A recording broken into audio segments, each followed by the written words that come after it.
আজ জানেন তো ব্রেকফাস্টের কোনো চিন্তা নেই আমার। না হলে রোজ সকালে ভাবতে বসি যে কি বানাই।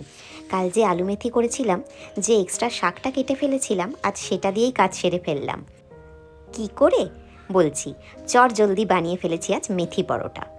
লাগলো বলতে ওই আটা, ধনে গুঁড়ো, জোয়ান, রিফাইন্ড অয়েল, নুন, ধনে পাতা কুচি আর কাঁচা লঙ্কা কুচি, আর যে শাকটা কেটে রেখেছিলাম সেটা ইউজ করে নিয়েছি। এবার আটার সাথে একে একে নুন, একটু রিফাইন্ড অয়েল প্রথমেই মিলিয়ে নিয়েছিলাম ময়ানের জন্য। তারপর অল্প একটু জোয়ান হাতে নিয়ে হালকা ক্রাশ করে আটার সাথে মিশিয়ে নিয়েছিলাম। আর দিয়ে দিয়েছি কাঁচা লঙ্কা কুচি, ধনেপাতা কুচি, অল্প একটু ধনে গুঁড়ো। আমি এখানে টেস্ট আর একটু বাড়ানোর জন্য জিরে গুঁড়ো আর আমচুর পাউডারও মিশিয়ে নিয়েছি।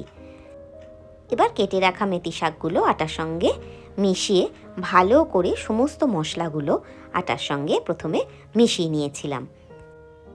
ব্যাস, এবার অল্প অল্প করে জল দিয়ে দিয়ে আটাটাকে একটু শক্ত মতন করে মেখে রাখতে হবে।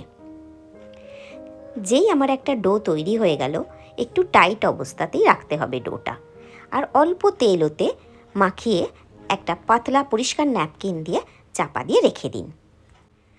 10 মিনিট পর ন্যাপকিন খুলে দেখুন আটা আপনার রেডি হয়ে গেছে পরোটার জন্য।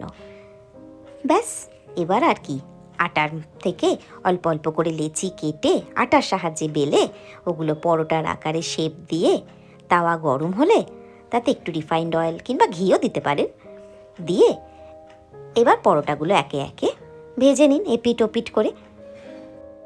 আমি খুব একটা কড়া পরোটা খাই না, তাই হালকা হালকাই কড়া করেছিলাম। আপনারা চাইলে একটু বেশি কড়া করে এটাকে ভাজতে পারেন। ব্যাস রেডি মেথি পরোটা। বাঙালি হলে বলবো একটু আলুর দম বানিয়ে নেবেন সাথে, তবে আমার অভ্যেস হয়ে গেছে দই আর আচার দিয়ে খেতে।